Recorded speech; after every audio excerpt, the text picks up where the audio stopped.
सभी दोस्तों का चाणक्य नीति यूट्यूब चैनल पर स्वागत है। आइए दोस्तों, हम जो नेक्स्ट हमारे क्वेश्चन है उनको डिस्कस करते हैं। जैसा कि आप सभी को पता है, ये जो हमारी सीरीज चली हुई है एनटीए बेस्ड क्वेश्चन 1000 प्लस पिछली परीक्षाओं का निचोड़ है। अगर एक बार आपने इनको अच्छी तरीके से प्रैक्टिस कर लिया, भाई आपकी ग्रुप डी की यहाँ पर तैयारी बेहतरीन हो जाएगी। चाहे आप किसी भी एग्जाम की तैयारी करें, यहाँ से आपका क्वेश्चन बनेगा ही बनेगा। अगर अभी तक आपने हमारे पिछले क्वेश्चन नहीं देखे ना भाई, तो आपको ये क्लास देखनी नहीं है, बल्कि आपको प्ले लिस्ट के अंदर जाना है। प्ले लिस्ट में पहले पर्सन से एंड तक आपने प्रैक्टिस करनी है। और फर्स्ट टाइम चैनल पर आएँ तो चैनल को सब्सक्राइब कर लीजिए, क्योंकि आपका सब्सक्राइब हमें नेक्स्ट क्लास देने के लिए मोटिवेशन देता है। और साथ में वीडियो को लाइक कर दीजिए। तो आइए दोस्तों, फिर बिना देरी किए जो आज की क्लास का शुभारंभ करते हैं। हमने 400 क्वेश्चन कंप्लीट कर लिए हैं, तो आज हमारा क्वेश्चन आ गया 401 नंबर। तो 401 नंबर क्वेश्चन में क्या बताया गया है? 2011 की जनगणना के अनुसार हरियाणा में जिले की जनसंख्या घनत्व न्यूनतम थी। भाई कौन सा जिले का जो जनसंख्या घनत्व वो सबसे कम था, ये क्वेश्चन है। ठीक है, कौन से जिले का भाई जनसंख्या घनत्व न्यूनतम था? तो सिरसा जिले का न्यूनतम घनत्व था 2011 की जनगणना के अनुसार। कितना न्यूनतम था? 303। अगर बात की जाए भाई कौन से जिले का अधिकतम घनत्व था, तो भाई अधिकतम घनत्व कौन से जिले का हो जाएगा? फरीदाबाद का अधिकतम घनत्व हो जाएगा कितना? 2298। ये किसके अकॉर्डिंग है भाई? 2011 की जनगणना के अकॉर्डिंग है। ठीक है, ये आपको अच्छी तरीके से पता होना चाहिए। न्यूनतम घनत्व सिरसा का है कितना है, और फरीदाबाद का सबसे ज़्यादा है कितना है। ठीक है, नेक्स्ट क्वेश्चन है आपके सामने। कौन सा शहर हरियाणा के पेरिस के नाम से जाना जाता है? तो हरियाणा का पेरिस किसको बोलते हैं भाई? तो हरियाणा का पेरिस किसको कहते हैं? करनाल को। करनाल को क्या क्या नाम से पुकारा जाता है? दान का कटोरा। हरियाणा का क्या बोलते हैं भाई? हरियाणा का एग्रो अब और रिसर्च सेंटर यानी कर्ण नगरी। काफ़ी नाम है, कई बार हम इनका जिक्र कर चुके हैं, तो आपको पता होना चाहिए हरियाणा का पेरिस किसको बोलते हैं? करनाल को बोलते हैं। नेक्स्ट क्वेश्चन है भाई आपके सामने। तो नेक्स्ट क्वेश्चन में बात हुई है भाई हरियाणा के रेवाड़ी जो आपका सबसे पुराना क्या है? Railway junction. अगर बात की जाए रेवाड़ी के अंदर है, कितना पुराना है? तो भाई ये 873 में बना था। कितना पुराना है? 873 के अंदर ये बना है। और ये जो आपकी सबसे पहले ट्रेन चली कहाँ से कहाँ तक चली? दिल्ली से रेवाड़ी चली थी। ठीक है ना, दिल्ली से और रेवाड़ी के बीच में चली है। 1873 में हरियाणा में पहली ट्रेन चली है। ठीक है ना, सबसे पुराना क्या ये रेलवे जंक्शन है हरियाणा में। तो हरियाणा के रेवाड़ी रेलवे जो क्या ये म्यूजियम है, इसमें विश्व की सबसे पुरानी और परंतु कार्यरत भाप की इंजन है। तो उस भाप की इंजन का नाम पूछा क्या है भाई? भाप की इंजन का नाम क्या हो जाएगा? फेरी क्वीन। क्या हो जाएगा? फेरी क्वीन नाम हो जाएगा। ठीक है, तो ये आपको पता होना चाहिए। जो सबसे पुराने जो आपके जंक्शन में ये भाप की इंजन रखी गई है, तो उसका पुराना नाम क्या है? तो फेरी क्वीन है। ठीक है, ये आपके लिए काफ़ी इंपॉर्टेंट है। फिलहाल क्या है, जो आपका रेवाड़ी स्टीम सेंटर में 6 बड़ी लाइन है। कितनी बड़ी लाइन हो जाएंगी? 6 बड़ी लाइन है और 4 छोटी लाइन है। ठीक है ना, जो क्या करती है भाई? भाप के इंजन का क्या करती है? रख रखाव करती है। नेक्स्ट क्वेश्चन आता है भाई ग्रांड ट्रंक रोड है जो हरियाणा के किस जिले से नहीं होकर गुजरता? ग्रांड ट्रंक रोड हरियाणा के कौन से जिले से होकर नहीं गुजरता? ये आपका कहाँ से नहीं गुजरता भाई? ये आपका हरियाणा की काशी से नहीं गुजरता, यानी भिवानी से नहीं गुजरता भाई। ठीक है, बॉक्सिंग पावर हाउस के नाम से पुकारी जाती है कौन सी नगरी? भिवानी। तो भिवानी से क्या है? ग्रांड ट्रंक रोड नहीं गुजरता है। नेक्स्ट क्वेश्चन आपके लिए भाई काफ़ी महत्वपूर्ण ये जो सीरीज चली हुई है, तो ये आपको एंड तक देखनी है, क्योंकि यहाँ से आपके एग्जाम में क्वेश्चन कन्फर्म आता है। तो नेक्स्ट क्वेश्चन है भाई आपके सामने 405 नंबर क्वेश्चन। हरियाणा के किस जिले में भाई क्या है? ये हरियाणा का कौन सा जिला ऐसा है जो क्या एस्बेस्टोस के नाम से प्रसिद्ध है? तो कौन सा जिला भाई जिसमें सबसे ज़्यादा क्या होता है भाई? सबसे ज़्यादा एस्बेस्टोस होता है। कौन सा जिला है? तो वो आपका महेंद्रगढ़ है। और महेंद्रगढ़ में सबसे ज़्यादा खनिज भी पाए जाते हैं। खनिज बहुलक क्षेत्र पूछे कौन सा हो जाएगा? आपका महेंद्रगढ़ हो जाएगा। ठीक है, ये आपको पता होना चाहिए, क्योंकि ये क्वेश्चन कई बार आ चुका है। महेंद्रगढ़ का प्राचीन नाम क्या है? कनौड़ है। नेक्स्ट क्वेश्चन है भाई चंडीगढ़ के उच्च न्यायालय की इमारत का डिजाइन किसने तैयार किया? तो भाई चंडीगढ़ का जो हमारा क्या है उच्च न्यायालय, उसका डिजाइन किसने तैयार किया? ली कार्बूसियर ने। किसने तैयार किया दोस्तों? ली ली कार्बूसियर कहाँ के निवासी थे? ये फ्रांस के निवासी थे। बात आती है हरियाणा की विधानसभा का गेट कौन से देश से प्रदान हुआ है, कौन से देश से लिया गया? फ्रांस, ठीक है ना, फ्रांस देश से हरियाणा की विधानसभा का गेट हमें मिला है। ठीक है, ये भी आपको पता होना चाहिए। और हमारी हरियाणा की विधानसभा का जो डिज़ाइन है वो किसने तैयार किया? ली कार्बूसियर ने। ये भी आपको पता होना चाहिए। और कौन से देश से हरियाणा की विधानसभा का गेट लिया गया है वो आपको पता होना चाहिए, फ्रांस देश से। नेक्स्ट क्वेश्चन है भाई, खालिस्तान को हरियाणा की पित्तल नगरी कहते हैं। 4 ऑप्शन दिए गए हैं और ये क्वेश्चन पूछा कि हरियाणा की पित्तल नगरी कौन सी है। तो हरियाणा की पित्तल नगरी कौन सी है भाई? रेवाड़ी है ना, लेकिन रेवाड़ी तो ऑप्शन में नहीं। तो जगाधरी को भी क्या बोला जाता है? पित्तल नगरी कहा जाता है। तो जगाधरी को भी ब्रांस सिटी यानी पित्तल नगरी कहा जाता है। अगर आपको ऑप्शन में रेवाड़ी मिलता है तो ठीक है, अगर रेवाड़ी नहीं मिलता तो जगाधरी को टिक कर दीजिए। ठीक है। अगर बात करें भाई कैथल, तो कैथल को छोटी काशी कहा जाता है। छोटी काशी क्यों कहते हैं, किसके कारण भाई? ये क्वेश्चन आता है कि जो आपका क्या है नवग्रह कुंड है वो कहाँ पर है? कैथल के अंदर। तो इसी के कारण इसको क्या बोला जाता है? हरियाणा की छोटी काशी। और मंदिरों की अधिकता के कारण हरियाणा की बड़ी काशी कौन सी हो जाएगी भाई? ये भिवानी हो जाएगी। ठीक है। नेक्स्ट क्वेश्चन है, किस वर्ष में चंडीगढ़ को भारत का पहला धुआं मुक्त शहर घोषित किया गया? भाई चंडीगढ़ को भारत का धुआं मुक्त शहर कब घोषित किया गया? 2007 में। 15 जुलाई 2007 को चंडीगढ़ को भारत का क्या है पहला धूम्रपान मुक्त शहर क्या कर दिया गया? घोषित कर दिया गया। भाई किसको? हरियाणवी संगीत विद्या यानी हरियाणवी संगीत विद्याओं में रागनी और सांग के लिए सूर्य कवि का सम्मान दिया जाता है। तो सूर्य कवि के नाम से किसको जाना जाता है? 4 ऑप्शन है आपके सामने। सूर्य कवि के नाम से सभी बता दो यार, क्या है? लक्ष्मी चंद को सूर्य कवि कहते हैं। ठीक है ना, सूर्य कवि, जन कवि। और इसके जो नाम है कई बार एग्जाम में पूछे जाते हैं। हरियाणा का तानसेन, मैंने कम्युनिटी में भी डाला हुआ है क्वेश्चन। सूफी दर्शन की मीरा, संपूर्ण कविता का कालिदास। जो ये नया पॉइंट बनेगा, जो आपका क्या गंधर्व पुरुष, अगर आपसे पूछे हरियाणा का गंधर्व पुरुष कौन है तो दादा लक्ष्मी चंद। ठीक है, ये आपको पता होना चाहिए। तो नेक्स्ट क्वेश्चन आता है,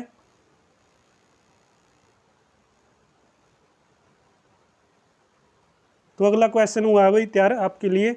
निम्नलिखित में से हरियाणा की विधानसभा के स्पीकर सर्वाधिक बार रहे।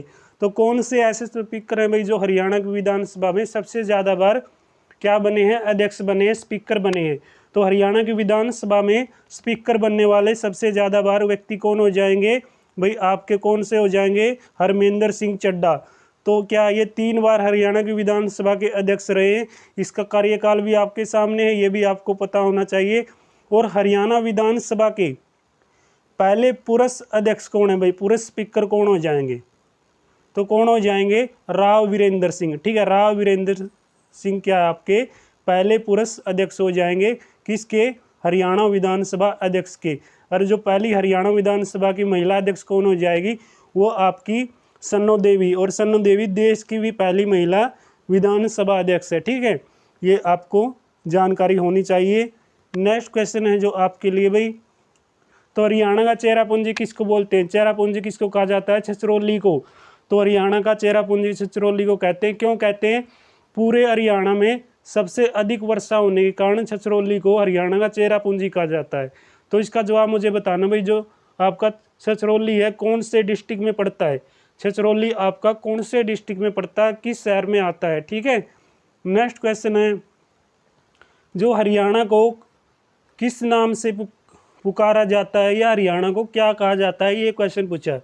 भारत की गेहूं की कटोरी हरियाणा को बोलते हैं। ठीक है ना, भारत का क्या बोलते हैं भाई? गेहूं की कटोरी या भारत का ब्रेड बास्केट क्या बोलते हैं? ब्रेड बास्केट हरियाणा का ये नाम हो जाएगा भारत में। ठीक है, तो हरियाणा को क्या कहा जाता है?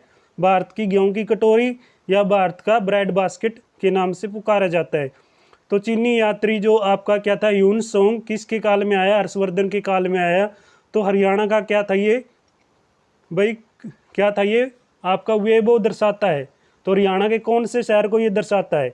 अपनी पुस्तक में कौन से शहर का जिक्र करता है? ये क्वेश्चन पूछा है। तो ये आपका जो क्या था ह्यून सोंग, ये हर्षवर्धन के समय में आता है।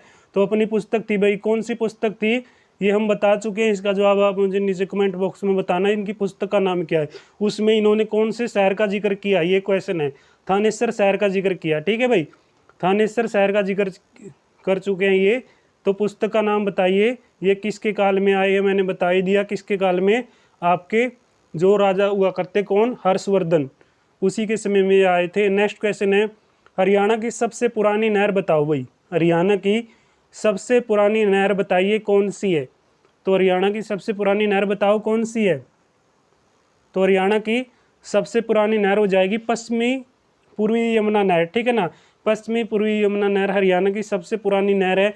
अगर इसका अन्य नाम की बात की जाए तो अन्य नाम क्या हो जाएगा, पुरानी मुगल नहर भी इसको कहा जाता है, ठीक है। हरियाणा प्रदेश की सबसे पुरानी नहर, इस नहर की खुदाई ऐतिहासिक काल की भी ये निश्चित नहीं है कि इसकी जो खुदाई है क्या हुई है, ऐतिहासिक काल में हुई है।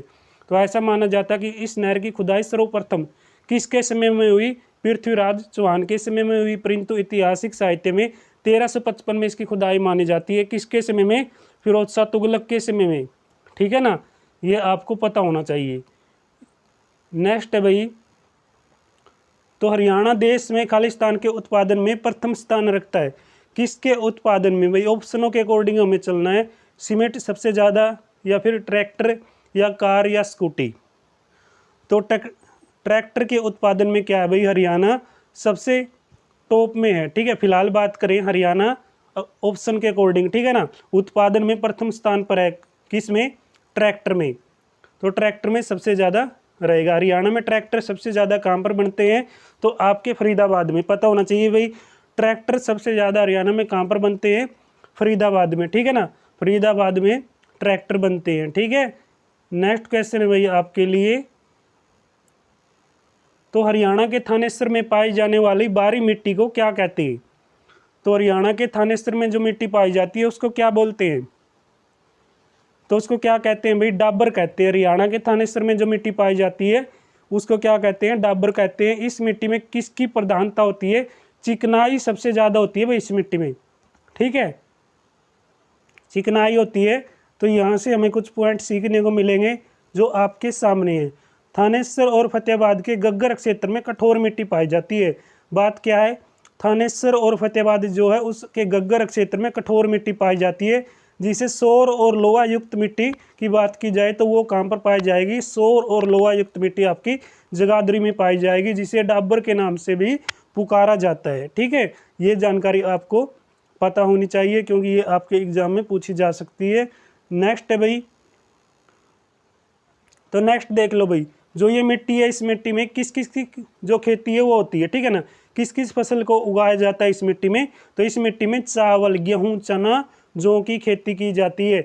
यानी इस फसल में किस किस की खेती की जाएगी, चावल, गेहूं, चना, जौ, ठीक है, चावल, गेहूं, चना, जौ की खेती की जाएगी। नेक्स्ट क्वेश्चन है, जब नवंबर 1966 में हरियाणा राज्य बना, ठीक है, हरियाणा राज्य कब बना, 1 नवंबर 1966, बिल्कुल सिंपल प्रश्न। तो पंजाब हरियाणा उच्च न्यायालय के पहले मुख्य न्यायाधीश कौन थे भाई, जब हरियाणा बना उस समय जो हमारा जो कोर्ट है, ठीक है, पंजाब हरियाणा उच्च न्यायालय, उसके न्यायाधीश कौन थे भाई, मुख्य न्यायाधीश कौन थे। तो मुख्य न्यायाधीश कौन थे भाई, कौन थे, मेहर सिंह, कौन थे, न्यायमूर्ति मेहर सिंह। जो कार्यकाल की बात करें तो इनका कार्यकाल 66 से 70 तक, ठीक है, 1966 से लेकर 1970 तक इनका कार्यकाल था। ये भी आपको पता होना चाहिए, ठीक है ना।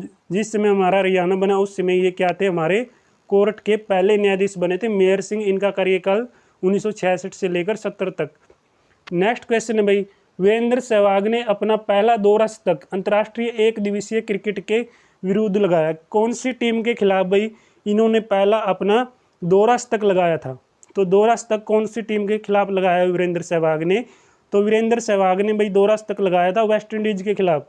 किसके खिलाफ, वेस्ट इंडीज के खिलाफ। अगर बात करें जो इसके उपनाम हैं वीरेंद्र सहवाग के, वो भी आपको पता होना चाहिए। इसको वीरू भी कहते हैं, मुल्तान का सुल्तान भी कहा जाता है। मुल्तान का सुल्तान किसको बोलते हैं, वीरेंद्र सहवाग को कहा जाता है। इसको क्या कहा जाता है भाई, आपके सामने है नजफगढ़ का नवाब, ठीक है ना, दिल्ली में पड़ता भाई ये कौन सा शहर है, जो शहर का नाम है नजफगढ़, ठीक है, इसका भी इसको नवाब पुकारा जाता है। वीरेंद्र सहवाग का संबंध हरियाणा के कौन से डिस्ट्रिक्ट से है, झज्जर जिले से, ठीक है, झज्जर जिले के केशव सिलानी गांव में Sehwag international school and sports academy है, ठीक है ना। झज्जर में कौन सी अकेडमी है? International school and sports academy. किसके नाम से? वीरेंद्र सहवाग के नाम से। तो नेक्स्ट क्वेश्चन है भाई, हरियाणा का प्रथम राज्यपाल कौन था? तो हरियाणा का प्रथम राज्यपाल कौन था भाई? हरियाणा का पहला राज्यपाल था धर्मवीर। तो धर्मवीर का संबंध कहाँ से था? उत्तर प्रदेश, ठीक है, उत्तर प्रदेश से इनका संबंध हो जाएगा। तो उत्तर प्रदेश के कौन से शहर से संबंध हो जाएगा? सहारनपुर। कौन से शहर से संबंध हो जाएगा भाई? सहारनपुर से संबंधित हो जाएंगे। कौन? धर्मवीर, उत्तर प्रदेश से संबंधित, जो हरियाणा के पहले राज्यपाल थे। तो ये कौन कौन से डिस्ट्रिक्टों के राज्यपाल रह चुके हैं? हरियाणा के तो थे ही भाई, पश्चिम बंगाल, पंजाब और कर्नाटक, ठीक है। ये आपको पता होना चाहिए क्योंकि ये भी आपके लिए जानकारी जरूरी है भाई। हरियाणा के वर्तमान में तो पता ही होगा जो राज्यपाल है कौन? बंडारू दत्तात्रेय। कौन से नंबर के हैं? 18वें नंबर के, ठीक है, ये भी आपको पता होना चाहिए। और सबसे लंबा कार्यकाल किसका था? BN चक्रवर्ती। BN चक्रवर्ती का संबंध कहाँ से था? पश्चिम बंगाल से। कहाँ से था भाई? पश्चिम बंगाल से इनका संबंध था। नेक्स्ट क्वेश्चन है 420 नंबर क्वेश्चन, ठीक है, 420 नंबर देखो भाई। तो 420 नंबर क्वेश्चन क्या है भाई? आपकी हरियाणवी भाषा में एक रचना है, कौन सी? इस रचना का नाम है भाई अमृतवाणी। तो अमृतवाणी जो रचना है किसकी है भाई? गरीबदास की है, ठीक है ना। संत गरीबदास की रचना का नाम पूछे अमृतवाणी। इनकी 2 रचना हो रहे हैं जो आपके एग्जाम में पूछी जाती है, उन पर भी जिक्र करेंगे। लेकिन सबसे पहले जिक्र कर लेते हैं भाई गरीबदास कौन सी शताब्दी के कवि थे भाई? 18वीं शताब्दी के, ठीक है, 18वीं शताब्दी के कवि थे। इनका जन्म कब हुआ? 1717 में। 1717 में इनका जन्म हुआ। कहाँ पर हुआ? छुडानी गांव में, ठीक है, छुडानी गांव में इनका जन्म हुआ। अब बात कर लेते हैं भाई 2 इनकी जो अन्य रचना है कौन कौन सी है जो आपके एग्जाम में पूछी जाती है। तो आपके एग्जाम में पूछी जाती है भाई बिज्जक इनकी रचना है और एक रतन सागर, ठीक है, रतन सागर, बिज्जक, और एक आपसे पूछी गई है अमृतवाणी। तो दोस्तों ये याद कर लेना। और पिछले क्वेश्चन जिन्होंने नहीं देखे जरूर प्रैक्टिस करें, प्ले लिस्ट में आप कंटिन्यू प्रैक्टिस करते रहें। ये सीरीज आपके लिए काफ़ी महत्वपूर्ण है। अगर आप हरियाणा ग्रुप डी की तैयारी करें या आप किसी भी एग्जाम की तैयारी करें, यहाँ से आपके ज़रूर क्वेश्चन बनेंगे। उम्मीद करता हूँ दोस्तों आप हमारे साथ कंटिन्यू जुड़े होंगे, और जो साथी पहली बार देखेंगे वो चैनल को ज़रूर सब्सक्राइब करें। मिलते हैं नेक्स्ट क्लास में, तब तक आप सभी का बहुत बहुत धन्यवाद। जय हिंद, जय भारत।